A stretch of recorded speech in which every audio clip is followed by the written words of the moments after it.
আমাকে এই প্রোগ্রামে আজকে আমন্ত্রণ জানার জন্য আয়োজকদেরকে ধন্যবাদ জানাচ্ছি। আমি গোটা মানে পুরোটা পড়ার পরে আমার অনেকগুলো অবজারভেশন আছে, যেহেতু সময় নেই, সো কয়েকটা বিষয় নিয়ে কথা বলবো। প্রথমত হচ্ছে বিল of dignity. Bill of dignity ওয়ার্ডটা নিয়ে আমার একটা প্রবলেম আছে, যে আমরা কেন বিল অফ রাইট করতেছি না, মানে এটা জাস্টিফিকেশনটা কি। এরপরে আমি মোটা থেকে এখানে যে কয়েকটা রাইট দেখতেছি, এখানে আমার কাছে মনে হচ্ছে আমি এক্সিস্টিং কনস্টিটিউশন থেকে রাইটটা কমাই দিচ্ছি, আমার কনস্টিটিউশন থেকে রাইটটা বেশি আছে।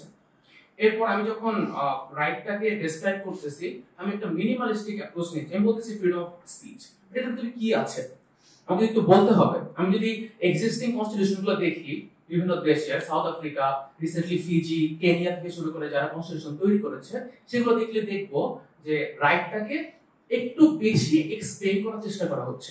কারণ আমাদের জুডিশিয়ারি কথা যদি আমি বলি, গত 50 বছরে ফ্রিডম অফ স্পিচ বলতে কি বোঝায়, এর ভেতরে স্কোপটা কি, আপনি কিন্তু খুব বেশি জাজমেন্ট দেখবেন না। সো এটা কিন্তু আমার বলে দেওয়া উচিত কনস্টিটিউশনের ভিতরে। এটা গেল। আরেকটা হচ্ছে আমি এই পুরো বিল অফ ডিগনিটির ভিতরে কোনো লিমিটেশন দেখতেছি না। এখন এটা অনেকে বলতে পারে যে লিমিটেশন তো দরকার নেই, কিন্তু লিমিটেশন যখন দিচ্ছি না, তখন কিন্তু ইনহেরেন্ট একটা লিমিটেশন থাকতেছে।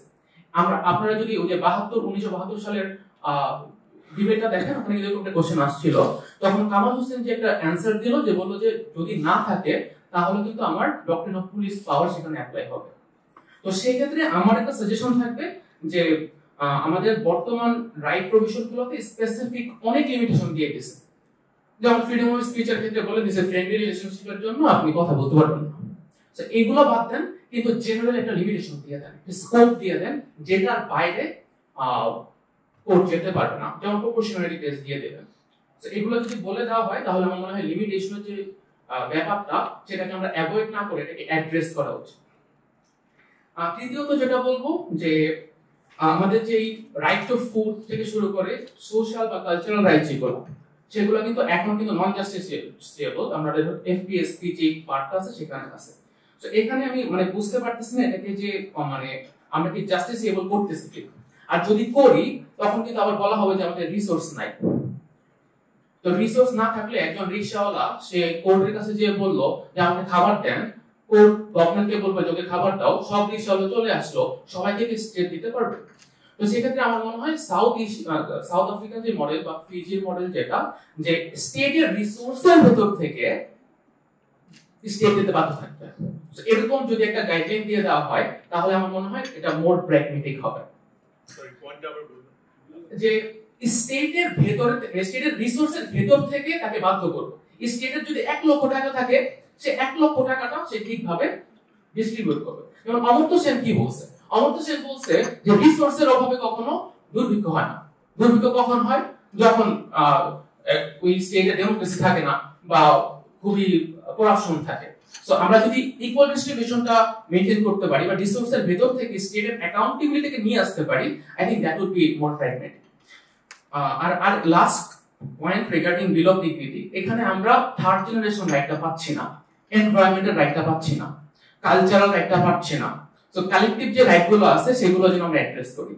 So this is about the bill of dignity. আমি জাস্ট টাইমের জন্য আমার পাওয়ার স্ট্রাকচার নিয়ে কয়েকটা কোশ্চেন আছে, যেখানে আমরা প্রেসিডেন্ট কে থাকবে বা কিভাবে হবে এটা নাই, প্রাইম মিনিস্টার কে হবে বলছে, প্রাইম মিনিস্টারকে কিভাবে বাদ দিব নাই। আমাদের বর্তমান প্রাইম মিনিস্টার, তার কিন্তু একটা অটোক্রেটিক একটা পাওয়ার আছে, সে চাইলে যাকে ইচ্ছা মন্ত্রিসভায় নিবে, যাকে ইচ্ছা বাদ দিয়ে দিবে, এবং তাকে কিন্তু পার্লামেন্ট মেজরিটি থেকে যেহেতু প্রাইম মিনিস্টার হচ্ছে, পার্লামেন্ট তাকে বাদ দিতে পারছে না। সো এই ক্ষেত্রে আমার মনে হয় প্রাইম মিনিস্টারকে কিভাবে অ্যাকাউন্টেবল করা যায় সেটা নিয়ে একটু কথাবার্তা বলা উচিত।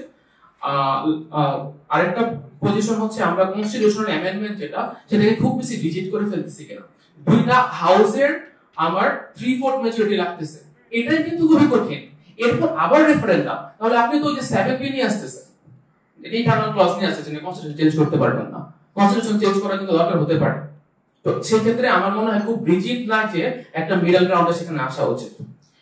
আর লাস্টলি যেটা বলবো, যে কনস্টিটিউশন অ্যাসেম্বলির কথা আসতেছে, এখন আপনি কনস্টিটিউশন অ্যাসেম্বলি যদি ইলেক্ট করতে চান, it will take around 3 to 4 years।